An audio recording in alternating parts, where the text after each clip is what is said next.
on est présent devant le Grand Conseil pour soutenir la SBBE pour la remise de la pétition contre la méga gravière à Ballan. Projet vieux de plus de 30 ans et de son inadéquation avec les enjeux environnementaux actuels.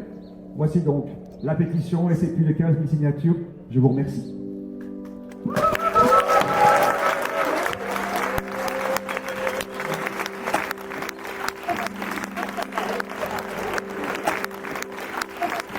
La gravière du bois de Ballan, c'est vraiment une idée d'antan, c'est un projet d'autrefois. C'est vraiment une très mauvaise idée parce que ça va impacter, détruire toute une forêt, détruire l'approvisionnement en eau potable et tout le réseau hydrique de la région. Et il faut aussi comprendre que le béton, le ciment qu'on va en faire, le béton qu'on va en faire, c'est vraiment aussi des projets d'autrefois. Le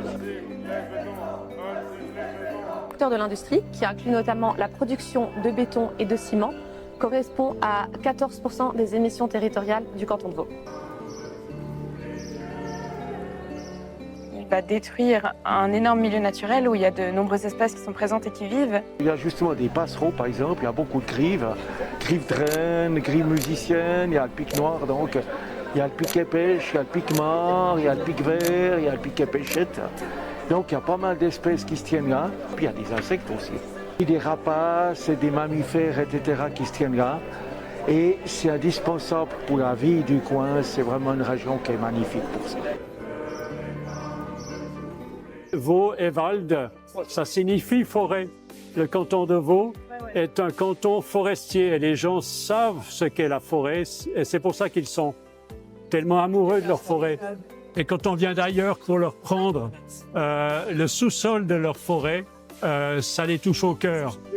Et derrière cette forêt de Ballan qui est au pied du Jura, le Jura, c'est un mot celtique qui signifie aussi des hauteurs boisées.